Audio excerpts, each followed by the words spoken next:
Support for independence among Scottish voters is now 10 percentage points behind support for remaining in the UK, a new opinion poll has shown. According to the Redfield Wilton Strategies survey, 45% of Scottish voters would vote yes to independence at a referendum compared to 55% who would vote no. The poll was conducted in the wake of Nicola Sturgeon's bombshell resignation as SNP leader and First Minister, which has upended Scottish politics, hasn't it just? Oh, fuck me. It represents a turnaround from Redfield's and Wilton's previous survey in late November, which had shown yes on 52% support and no on 48% support. This month's survey appeared to show little enthusiasm among Scottish voters for any of Miss Sturgeon's possible successors. Ash Regan, the third candidate in the SNP leadership race, was supported by 14% of voters. Some people have Yusuf number one and some people have Kate Forbes number one. That seems to be the runoff now. But more than 2/5, 44%, said they did not know which of the SNP leadership hopefuls would make the best First Minister. The 10-point lead for no over yes on the question of Scottish independence was reduced to 9 percentage points when those responding don't know in the last poll were included. This put no on 51% support compared to yes on 42% support, with 8% saying they did not know how they would vote in a referendum.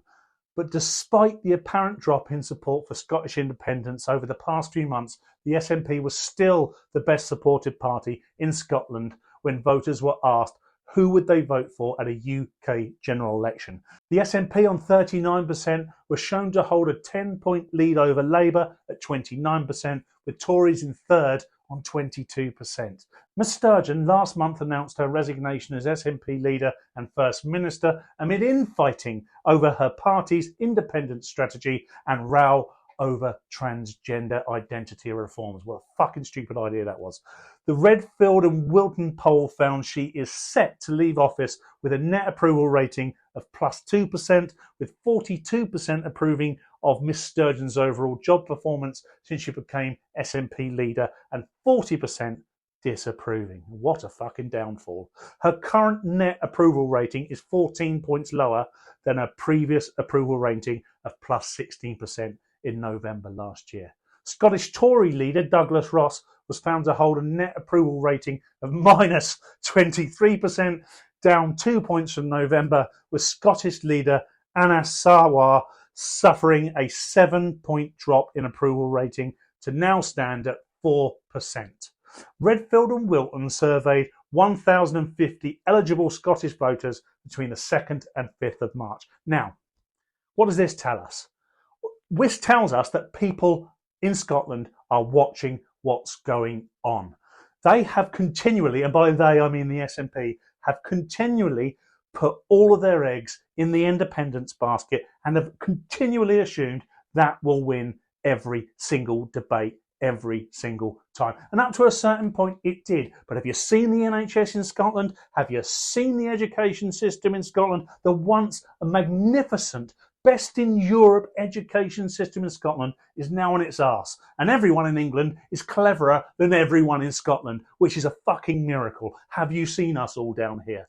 But still there is no chance, I don't think, no chance of anyone taking on the SNP. My problem isn't with the SNP. Have a Scottish National Party. This is a Scottish nationalist party, but have a Scottish National Party. Why wouldn't you?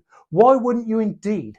But if their sole policy, their only policy is independence, then you are going nowhere fast. So if someone like Kate Forbes comes in and changes it a bit and says, do you know what we're going to do? We're going to do things well. And when you see us do things well, you'll think perhaps our policy on independence could work as well because everything will stand up against it. That's not happened. Under the SNP, it's gone down the shitter like you would not believe. But there is no opposition in Scotland. No opposition whatsoever. Traditionally, Labour were the number one party in Scotland. They have fallen miles away now. There's no chance of the Tories at any point becoming the party of Scotland. I just can't see it. It wouldn't be part of their culture. The reason that they are able to win in England is for very different reasons. They could never win in Scotland. I just don't see it. However, the only challenge The only real challenge to Scotland is from Labour, and if they, in some way, could collaborate with the Tories, they'd be unstoppable. Now,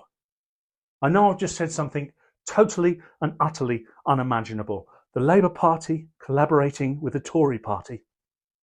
Can you ever imagine it? No. And perhaps that's the problem with politics, isn't it? Perhaps that is the real problem with politics, because we are unable to collaborate. We are unable, as they say in America, to walk across the aisle. It is impossible. However, right now, at this time, with Sturgeon toddling off and the three wankers coming in, what it is showing us is that we are united behind them. We are united. People don't want the SNP. They certainly don't want Nicola Sturgeon and Humza Yousaf's version of the SNP and Ash Regan's version of the SNP. It seems like they've generated their very own Donald Trump in Ash Regan. It's just, she just says anything populist. I mean, I kind of admire in a way. She says, you know, we're going to build independence and we're going to get the English to pay for it. I mean, fuck me, Ash. Who is backing you other than the mentally ill? Kate Forbes, I'm really impressed with Kate Forbes. Her integrity is real high. She is a fundamentalist. She is a Christian. That is always going to hold her back in a country like ours, because, you know, she's not going to share what people believe the views on LGBTQ plus and all that business are supposed to be. Now, secretly, 1 million people, 3 million people, 70 million people could agree with Kate Forbes, but it won't matter. It won't matter a jot, because there will be 1 million people in the media telling everybody that that's wrong. However, if we want real change, not just in Scotland, we want real change in the UK, we need to come together more. I mean, just look at where we find ourselves. What a fucking mess.